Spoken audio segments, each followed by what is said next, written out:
우리는 여러 시간 동안에 예수님께서 제자들에게 다락방에서 모든 가르치심을 이제 종결하시면서 이제 요한복음 17장에 와서는 그 설교의 종결 시점에 이제는 주님께서 바로 기도하셨음을 우리는 지금까지 나누었습니다.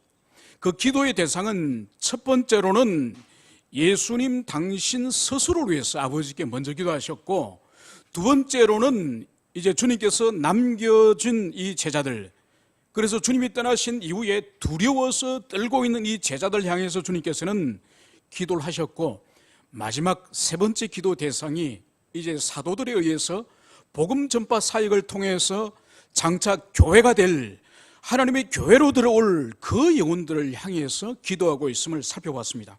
오늘은 교회를 향한 주님의 마지막 오늘 기도 내용을 살펴보고자 합니다. 지난 시간에 우리 주님께서 장차 교회를 향하여 간구하신 그 간절한 기도 제목의 그 본질이 뭐였습니까? 그것은 바로 아버지, 저들도 하나 되게 해주십시오. 무려 우리 예수님께서 하나님 아버지께 하나 되게 해달라고 하는 이 간구를 세 번씩이나 간구하셨다는 것을 우리가 살펴봤습니다. 이것은 주님 살아계실 당시부터 제자들이 얼마나 다투고 분열되고 쪼개지기 쉬운지 주님의 사역 가운데서도 제자들이 그렇게 나누어지는 것을 우리는 복음서를 통하여 알 수 있습니다.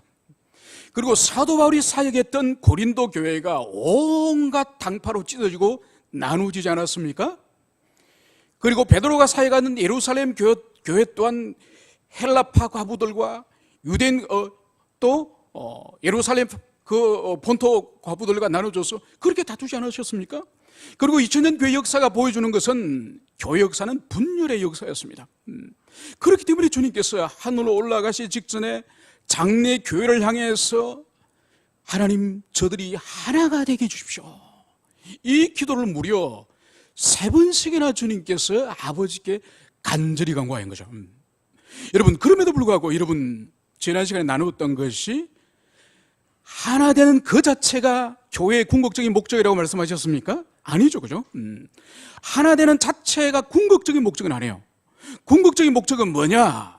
교회가 진리와 사랑으로 하나됨으로 말미암아서 바로 이 세상을 향해서 하나님의 교회가 하나됨으로 말미암아서 그리스도께서 아버지께서 보내신 바로 메시아이심을 드러낸다는 것이죠.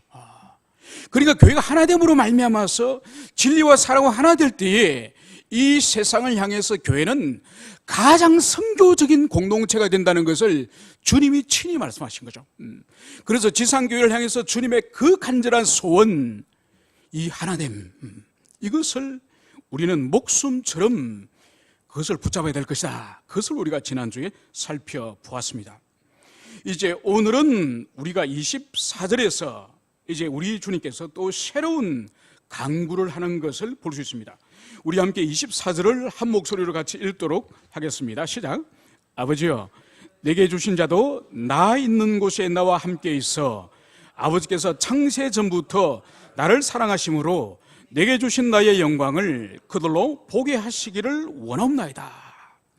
여러분, 오늘 우리 주님께서 이 24절을 통해서 아버지여 이렇게 하나님을 부르시면서, 그리고 그 기도의 마지막 동사가 뭔가요? 어떻게 하시기를 원하옵나이다. 아버지여 원하옵나이다. 이것은 주님의 이 요한복음 17장의 기도문 가운데서도 아버지여 내가 원하옵나이다, 이런 형태의 간구가 보이지 않습니다. 그러니까 이 기도 또한 성자께서 성부를 향하여 간절한 호소, 간절한 간구를 담고 있음을, 그것을 여기서 보여주는 거예요. 이제 24절을 통해서 주님께서 여기서 두 가지의 간구를 아버지께 말씀하고 있음을 여기서 보여주고 있습니다. 첫 번째는 내게 주신 자도 나 있는 곳에 나와 함께 있는 것입니다. 바로 내게 주신 자, 성부께서 성자에게 주신 그 영혼들, 그들 또한 예수 그리스도가 장차 계실 그곳에 바로 교회들도 함께 있기를 원하신다. 이 말씀이 첫 번째의 간구고, 두 번째는 내게 주신 나의 영광을 그들도 보게 하시기를 원하는 것입니다. 바로 성부 하나님께서 성자에게 주신 그 영광을 성자 혼자서 그 영광을 누리는 것이 아니라 바로 주님과 함께 장차 같은 곳에 있을 이 당신의 언약의 백성들, 이 자녀들을 향해서도 그 영광을 함께 소유하기를 원하신다. 이것이 바로 24절에서 예수님께서 성부 하나님께 간절히 구하였던 두 가지의 간구 제목입니다. 그러면 이것을 좀 더 상세하게 우리가 살펴보도록 하겠습니다. 먼저 주님께서 나 있는 곳에 나와 함께 있어 이 간구를 하실 때에 도대체 주님께서 말씀하신 주님 당신이 있을 곳, 나 있는 곳이라는 이 장소의 개념, 처소의 개념이 도대체 뭘까요?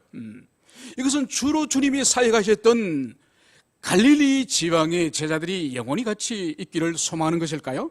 아니면 사역의 그 마지막 시점에 계셨던 예루살렘의 제자들이 함께 있기를 원한 것일까요?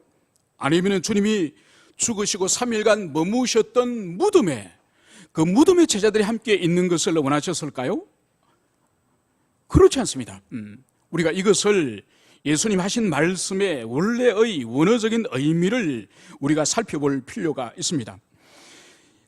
이것은 나 있는 곳, 이 의미는, 원어적 의미는 내가 곧 있게 될 곳, 이것은 미래적인 시제를 가지고 말씀하시는 거예요.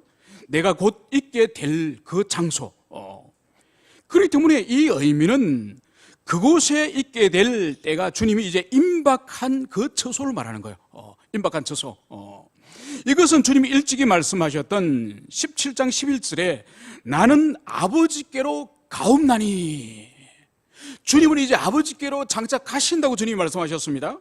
그리고 요한복음 7장 33절에는 내가 너희와 함께 조금 더 있다가 나를 보내신 이에게 내가 돌아가겠노라. 주님이 이제는 당신을 파송하신 성부께서 계신 그곳으로 돌아가시겠다고 말씀하셨습니다. 그리고 주님께서는 7장 34절 36절에서 주님을 거부하는 유대인들에게 이렇게 주님은 말씀하셨습니다. 너희가 나 있는 곳에 오지 못하리라. 나 있는 곳에 오지 못하리라. 이런 주님의 일련의 말씀을 우리가 종합하여 본다고 한다면은 바로 나 있는 곳이라고 하는 것은 이제 주님께서 다시 성부께서 계시는 그 하나님의 나라, 그 하나님의 나라로 돌아갈 그 처소를 여기서 말씀하고 있음을, 그것을 여기서 보여주고 있습니다. 그래서 주님은 이제 아버지께로 돌아가면서 장차 그리스도를 믿고 교회로 들어오는 참된 성도들에게 이제 그들도 내가 가는 그 아버지의 집, 아버지 계시는 그곳에 그들도 모두 있기를 원합니다. 이것을 오늘 예수님께서 아버지에게 간구하신 거예요. 여러분 자신은 이 지상을 떠나서 이 지상의 생애 8, 90년을 살고 나서 예수님과 함께 거하실 것을 소망하시며 아버지와 성자께서 계시는 그곳에서 여러분이 거하실 것을 믿습니까? 여러분, 우리가 1년에 여름에 수련을 하지 않습니까? 수련을 하면은 우리가 한 주 전에 광고를 합니다.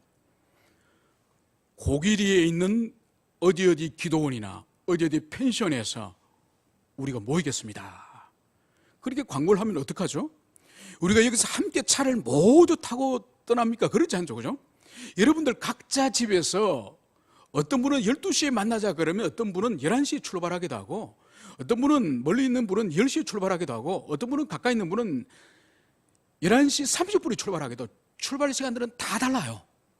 그런데 그 한 장소에서 같은 시간에 다 만나는 거죠. 이게 바로 하나님의 나라예요. 우리가 이 지상에서 신앙생활을 하다가 어떤 사람은 2030년도에 천국을 가고, 어떤 사람은 2031년도에 천국을 가고, 어떤 사람은 2018년 올해에 천국 가는 사람도 있습니다. 그렇지만은 그곳에서 나중에 다 한 장소에서 모이는 거예요. 그곳에서 아버지와 성자 그리스도를 그곳에서 우리가 다 함께 다 만나는 거예요. 여러분, 우리 예수님께서 너희들이 하나 되어야 된다. 너희들이 진리와 성령을 하나 되어야 된다. 그토록 간구하셨던 이유 가운데 하나가 우리는 다시 만날 사람들이에요. 다시 만날 사람. 이 땅에서 여러분들이 부산으로 이사 간다든지 광주로 이사 간다든지 미국으로 이민 간다든지 그러면 이 주님의 교회를 떠나서 다른 교회 갈 수 있습니다. 이사 가야 돼요. 교회 옮겨야 돼요. 그러더라도 여러분들이 천국에서 다 만난다니까요. 이것을 우리가 영원히 기억해야 된다니까요. 혹시나 우리 형제들, 우리 자녀 가운데서도 천국에서 못 볼 사람이 있을 수 있습니다. 우리 친척들이나 형제나 자녀들이나 혈육으로 가지고 있는 친척들이나 그런 사람들 가운데서는 그리스도 안에 들어오지 못하기 때문에 천국에서 만나지 못하는 사람이 있을 수 있지만은 참된 성도들은 어느 교회 가 있든지 간에 천국에서 다 만나는 거예요. 그렇기 때문에 우리의 관계는 이 지상에서 아니면 이 주님의 교회 안에서 몇 년간 몇십 년간 잠시 있다 끊어질 관계가 아니에요. 항상 우리가 기억해야 될 것은 오늘 예수님께서 저 사람들이 나 있는 곳에 함께 있게 하소서, 이 말씀을 우리에게 적용한다고 한다면 신앙 안에 있는 모든 지체들이 하나님의 교회 안에서 만날 뿐만 아니라 천상에서 영원히 만나야 될 존재들이요, 그리고 영원히 함께 있어야 될 존재예요. 그러니까 이 존재, 이 관계가 얼마나 귀한지 모릅니다. 귀하기 때문에 얼마나 우리가 주의 깊고 조심을 해야 될지 몰라요. 그렇기 때문에 우리가 신앙생활을 하다 수가 틀린다고 해서 안 볼 것처럼 처신하면 절대로 안 됩니다.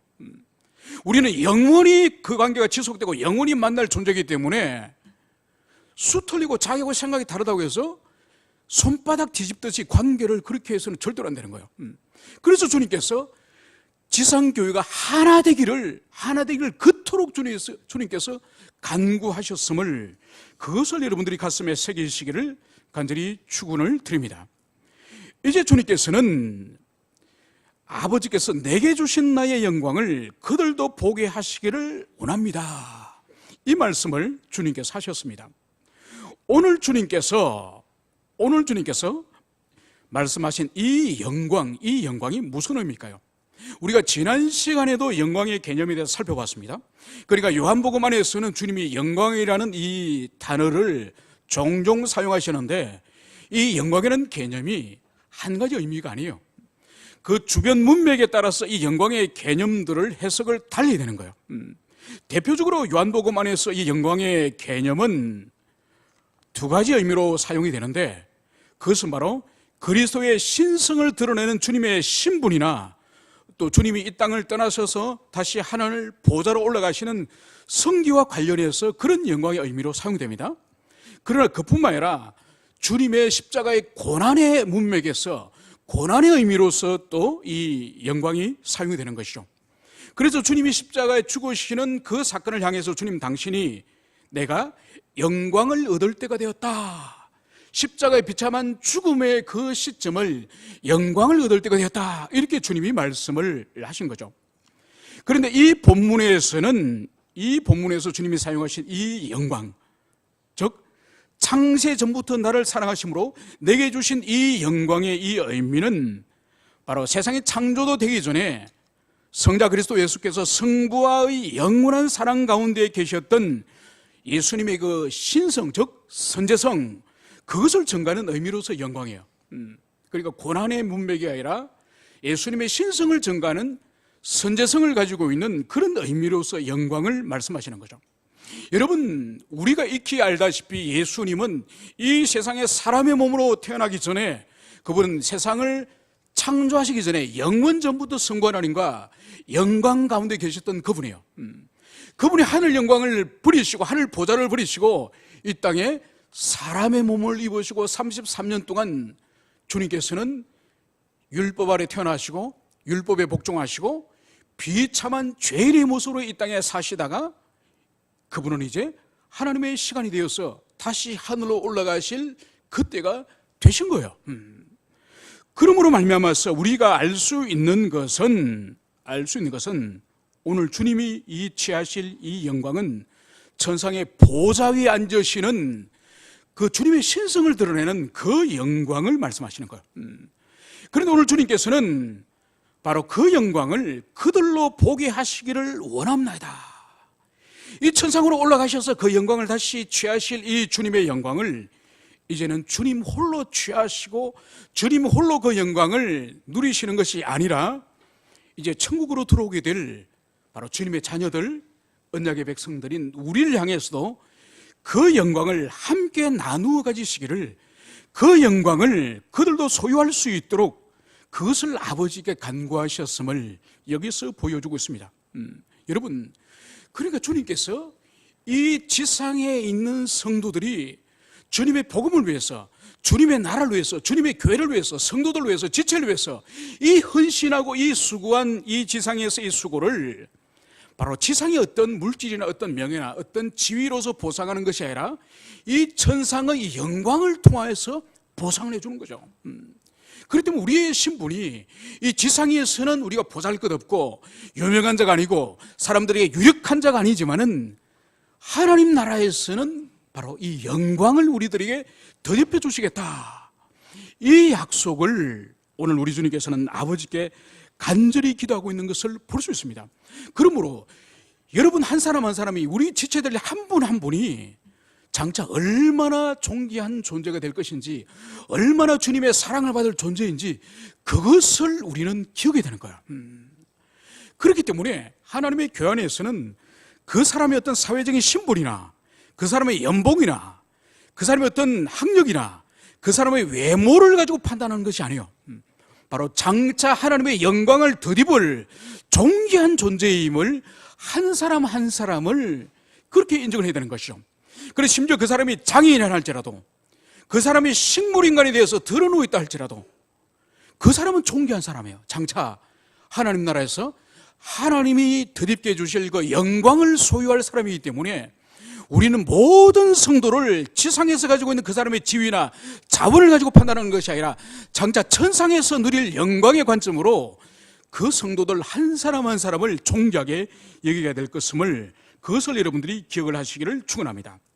이제 우리 주님께서는 25절에서 이제 새로운 강구를 하고 계십니다. 우리 함께 25절을 같이 읽도록 하겠습니다. 시작. 의로우신 아버지여, 세상이 아버지를 알지 못하여도 나는 아버지를 알아사옵고 그들도 아버지께서 나를 보내신 줄 알아옵사옵나이다. 아멘.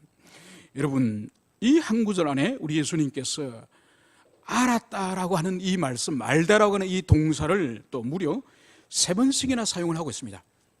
우리가 알다시피 구약에서나 신약에서 하나님 아버지께서, 성자 그리스도 예수께서 무엇을 알았다, 특히 아버지를 알았다, 이 알았다는 이 동사를 사용할 때에 이것은 단순히 사물에 대해서 현상적이나 피상적인 그런 지식적인 알을 말하는 것이 아닙니다.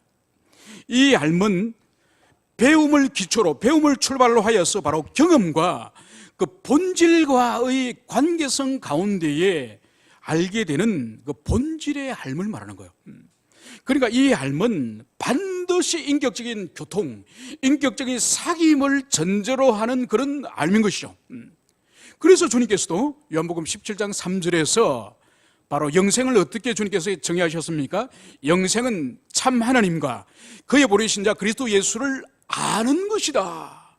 바로 영생을 아는 것이라 말씀하셨어요. 그래서 예수님이 아는 거라고 말씀하시는 이 영생의 개념 또한 경험적이고 체험적이고 교제적인 그 알을 말하는 것이죠. 그러니까 하나님과의 인격적인 교제 가운데 들어가지 않는 것은 영생이 아니요, 그것은 참된 성경이 말하는 알미 아닌 것이죠. 그래서 이 알, 즉 기노스코, 히브리어는 야다라고 하는 이 알은 반드시 인격적인 사귐, 인격적인 교통 가운데 있는 그런 알을 말씀하시는 거예요. 오늘 주님께서는 먼저 세상이 아버지를 알지 못하여도 이 말씀을 여기서 하고 있습니다. 여기서 세상은 누군가니까 하나님을 대적하고 그리스도를 대적하는 유대인들을 포함하는 바로 그리스도를 대적하는 거대한 세상 세력으로서의 그런 세상을 말합니다. 바로 이들은 오늘 아버지를 알지 못한다, 이 말씀을 여기서 하고 있는 거죠. 이것은 바로 뭔가 하니까 하나님 아버지와 인격적인 교제가 없음을 말하는 거죠. 여러분, 그래서 바울은 이런 세상을 향해서 바로 세상은 본질상 하나님의 진노의 아래에 있다, 이 말씀을 하는 거죠.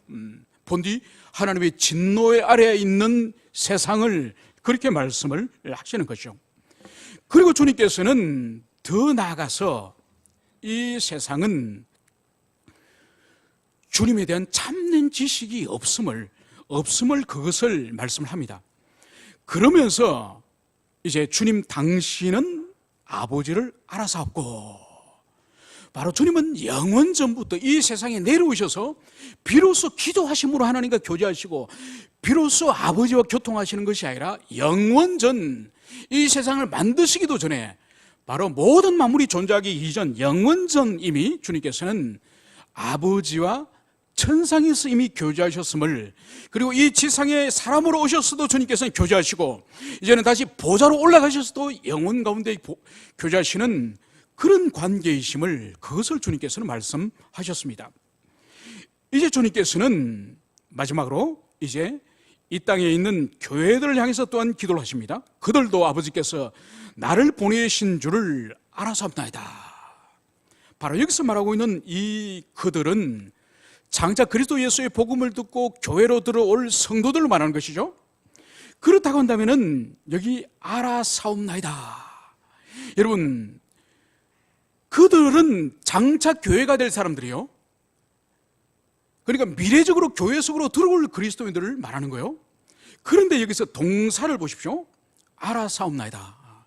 여러분, 이 동사는 이 시제가 부정과거 완료형이에요. 여러분, 부정과거 완료형으로 헬라어가 사용되는 것은 두 가지 의미가 있습니다. 이것은 뭔가 하니까 과거의 역사적인 사건을 기록할 때에 이 부정과거 완료형으로 사용해요. 또 한 가지 의미가 있는데, 이 부정과거 완료형의 시제는 미래의, 확실한 미래의 일을 드러낼 때 사용하는 거예요. 놀랍죠, 그죠? 과거 완료형인데 미래의 의미로 사용되는 것이 이게 헬라의 특징 중에 하나예요.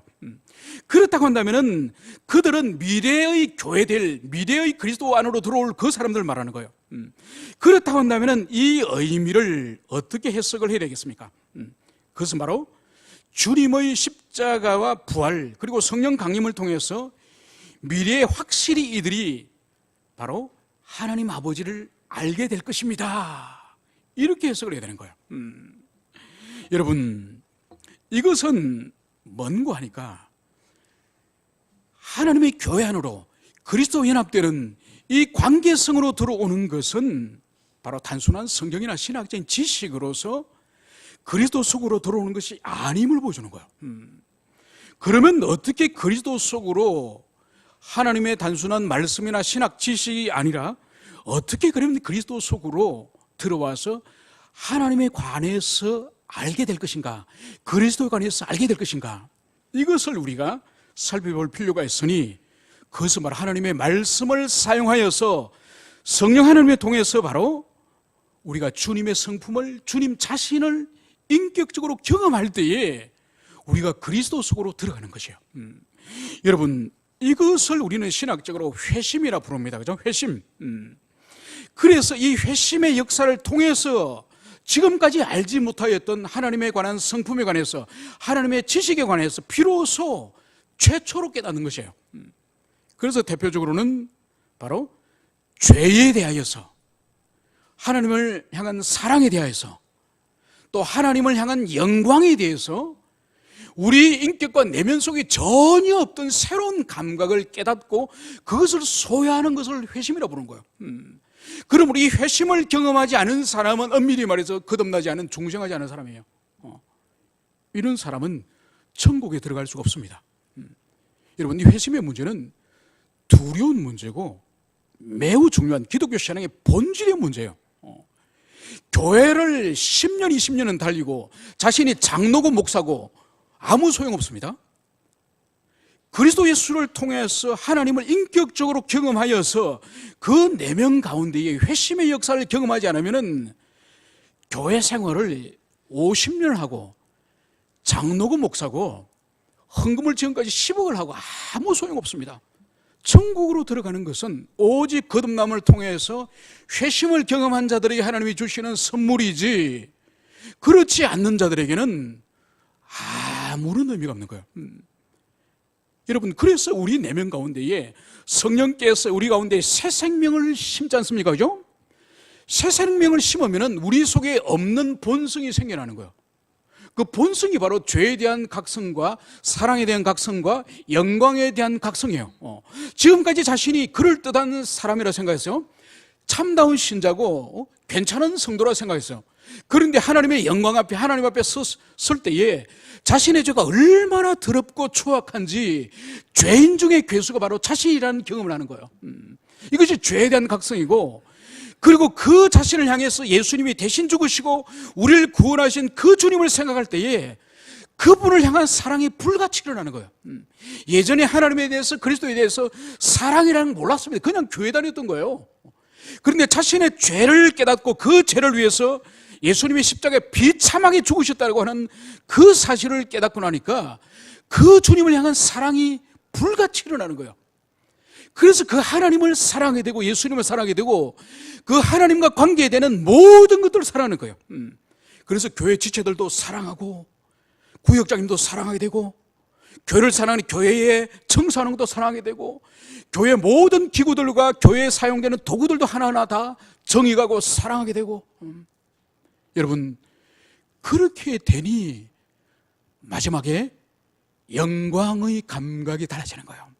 그전에는 내가 돈을 좀 많이 벌어가지고 좀 넓은 집 살고 싶고 편리하게 살고 싶고 차도 좀 바꾸고 싶고 수술도 해서 좀 더 예뻐지고 싶고, 또 아니면은 내가 직장에서 승진을 계속 해가지고 좀 떵떵거리면서 그렇게 세상에 큰 소리 치고 살고 싶고, 이것이 내 인생의 목적이었어요. 그리고 내 자식이 출세하고 내 자식이 잘 돼가지고 사람들에게 자랑하고 싶고.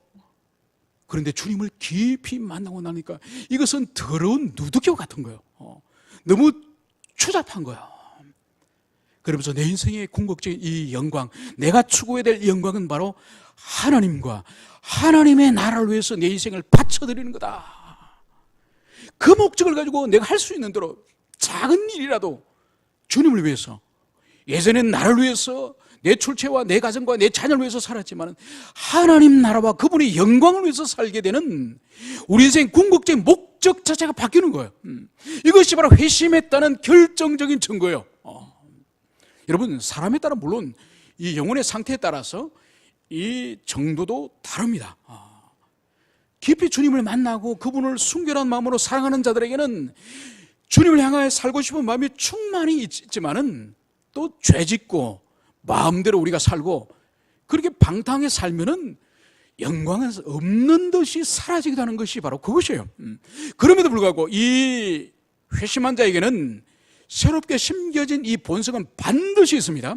정도의 차이는 있지만은 반드시 이것이 거듭난 자, 회심한 자들의 그 심령 가운데 주님이 주시는 새로운 본성이라는 것을, 그것을 여러분들이 기억을 하시기를 간절히 축원을 드립니다. 이제 우리 주님께서는 이제 26절 마지막 구절을 통해서 이제 마지막으로 이제 간구하시는 것이 뭔지를 함께 살펴보도록 하겠습니다. 함께 읽겠습니다. 시작. 내가 아버지 이름을 그들에게 알게 하였고 또 알게 하리니 이는 나를 사랑하신 사랑이 그들 안에 있고 나도 그들 안에 있게 하려 함이니라. 아멘. 오늘 주님께서는 오늘 여기서 내가 아버지 이름을 그들에게 알게 하였고 또 알게 하리니, 이 말씀을 여기서 하고 있습니다. 여러분, 아버지의 이름의 의미가 무엇이라고 말씀드렸죠? 여러분, 구약에서 여호와 하나님의 이름들이 여러 이름들이 있습니다. 여호와 샬롬, 여호와 니시, 여호와 라파. 여러분, 하나님의 이름은 단순히 호칭을 의미하는 것이 아니에요. 하나님 존재 자체를 말씀하는 것이고, 그 하나님의 거룩한 성호, 하나님의 이름 안에는 하나님의 성품이 그 안에 게시되어 있습니다. 그러므로 오늘 여기서 하나님의 이름을 그들에게 알게 하였다는 것은 바로 제자들에게, 그리스도인들에게 바로 예수 그리스도께서 하나님의 존재와 하나님의 성품을 알게 하였다, 이 말씀을 하신 거예요. 그리고 알게 하셨을 뿐만 아니라 또 앞으로 알게 하리니, 이 말씀을 여기서 하고 있는 것이죠.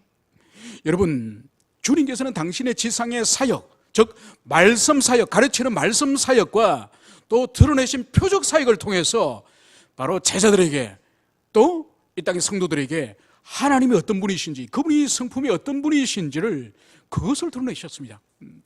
여러분, 그래서 구약 성경 가운데에 하나님이 선지자를 통해서 또 모세 오경에서는 주님이 직접 출애굽 역사 가운데서 당신의 성품을 드러내시지 않으셨습니까?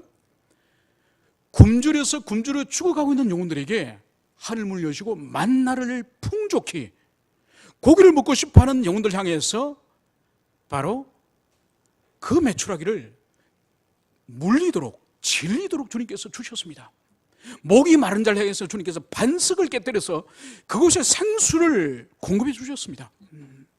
그리고 주님께서는 당신의 백성들이 위험을 감지하지도 못하고 알지 못하고 있는 그때에 먼 산 위에서 바로 발람을 통해서 이스라엘 백성들을 저주하려고 할 때에 하나님이 그것을 막으셨습니다.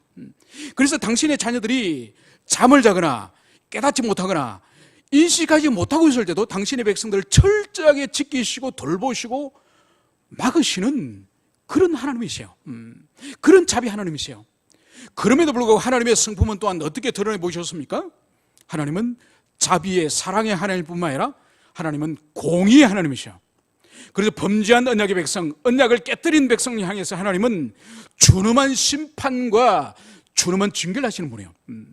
그들이 시내 산에서 금송아지를 만들어서 그 금송아지 주위에 춤추고 뛰놀며 술을 마시고 뛰놀 때에 하나님은 어떻게 행하셨습니까? 레위인들의 칼을 통하여서 3,000명을 쳐 죽였습니다. 여러분, 이스라엘 백성들이 민수기 25장에 가면은 모압 지방에 발람의 그 음모에 의해서 이방 여인과 함께 먹고 마시고 우상에게 절을 하는 그 사건이 있습니다. 그때 하나님은 진노하셔서 24,000명을 연병으로 쳐 죽입니다. 여러분, 구약에서도 하나님께서는 당신의 자비하심과 당신의 공의로우신 어미로우신 그 하나님의 성품을 언약의 백성들에게 그대로 계시하셨습니다. 여러분, 예수님은 이 지상에 오셔서 공생의 가운데 더 생생하게 제자들과 이 땅의 인생들 향해서 당신의 성품을, 하나님의 성품을 드러내보여주셨습니다. 그래서 보십시오. 하나님의 사랑과 자비를 그리스도 예수는 어떻게 보여주셨습니까? 심지어 주님께서는 부정한 자, 이미 죽어있는 시체를 향해서도 소녀 일어나라, 이렇게 당신이 입으로 말씀하시면 죽은 시체가 당연히 일어나죠. 그런데 죽어있는 그 여자애를 향해서 손을 붙들고 일어나라고 주님께서 말씀하십니다. 그리고 주님께서는 문둥병자뿐만 아니라 소경이나 부정한 모든 자들 향해서 주님께서는 특별한 사랑으로서 그들의 몸을 어루만지시고 그렇게 그들을 돌보시는 걸 보여줍니다. 여러분, 주님의 사랑의 극치는 바로 십자가에 죽으시는 거죠.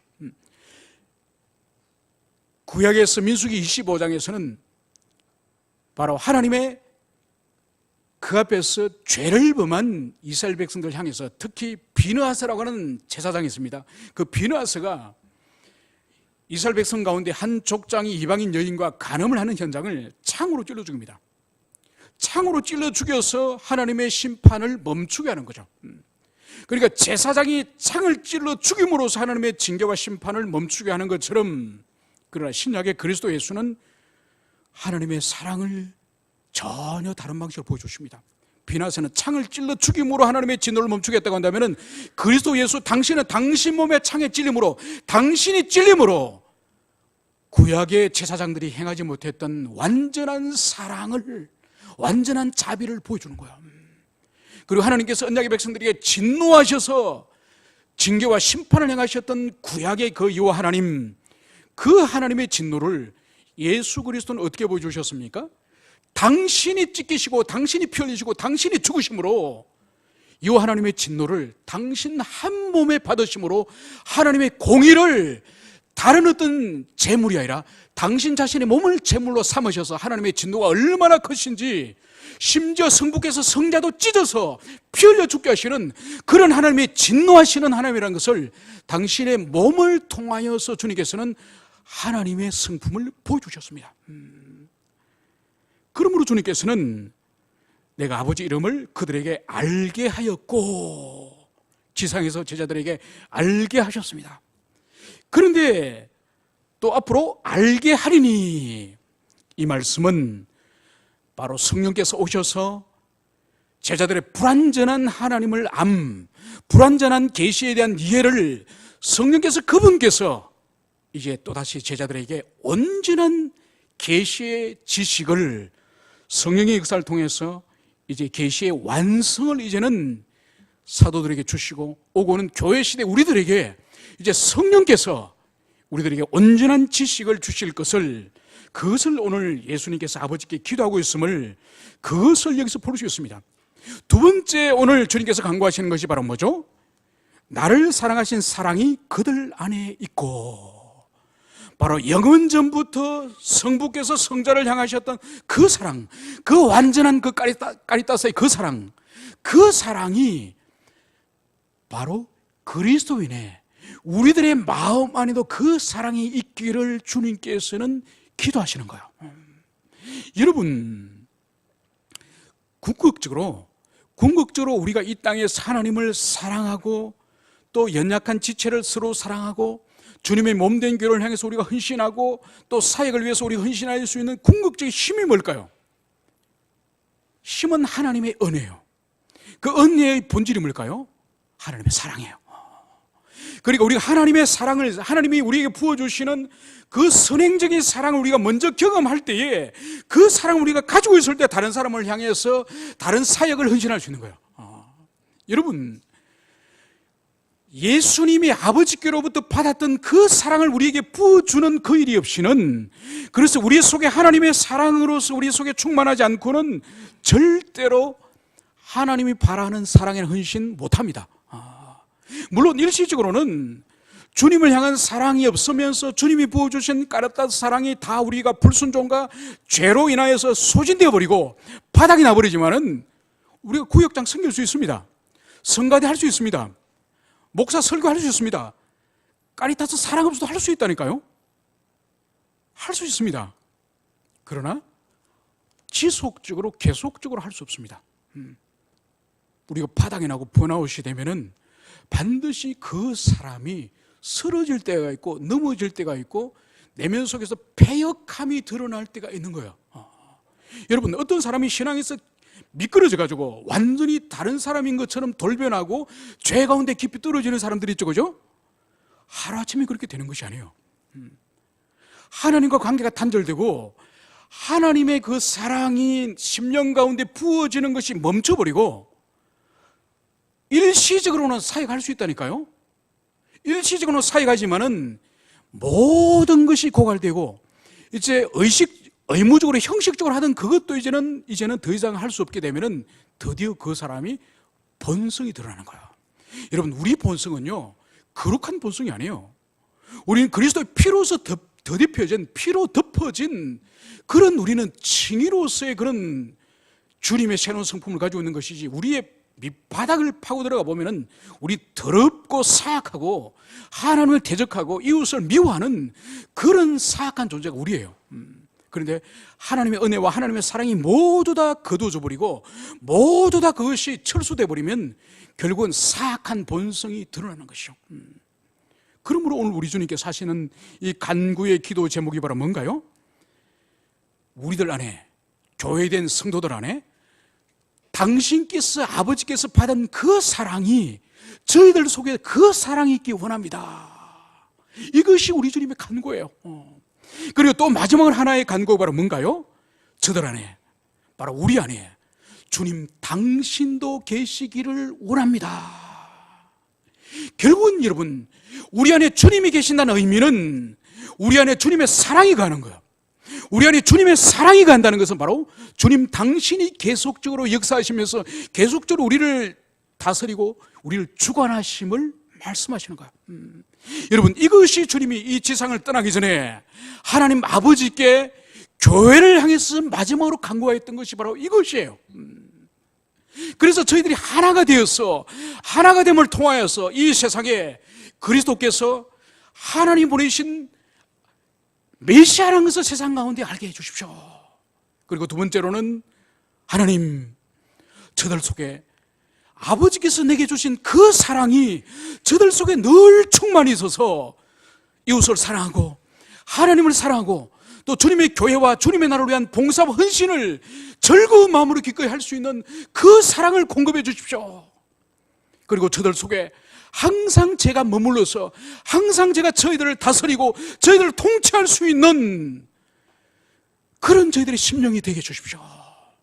여러분, 이것이 예수님이 하늘로 올라가기 전에 교회를 향한 마지막 간절한 기도의 제목이 이거라는 거예요. 여러분, 이것을 여러분 잊으면 안 됩니다. 여러분, 다른 것들은 잊을 수 있습니다. 그죠? 그런데 예수님이 십자가 죽으시기 전에 하늘의 아버지께 마지막으로 교회를 향해서 지상의 성도를 향해서 간구하셨던 이거는 우리가 영원히 지상에서 잊으면 안 되는 거예요. 그리고 하나님의 교회는 우리 모든 사역이 이 사역에 이 기도, 주님의 기도하신 이 기도 제목에 여기에 잇대어서 사역을 해야지 이것을 무시하고 사역을 하면 안 되는 거예요. 그리고 어떤 교회에서 사역을 하더라도 하나됨을 깨는 분열을 일으키는 사역은 해서는 안 되는 거예요. 우리 어떤 사역을 하고 어떤 헌신을 하더라도 하나님의 사랑이 떠나버리고 하나님의 사랑을 상실하는 그런 삶을 살아서는 안 됩니다. 그리고 우리 그리스도 예수께서 항상 우리를 다스리고 우리를 통치하고 우리를 이끄시는 그런 삶을 살아야지 하나님이 그리스도께서 내 안에 계시든지 말든지 내 마음대로 하겠다, 이거는 성도의 삶이 아니에요. 여러분들이 그리스도께서 천상에 올라가시기 직전에 이 17장을 통해서 간구하셨던 이것을 여러분들이 가슴에 새기시는 여러분이 되시기를 간절히 축원을 드립니다. 함께 기도합시다.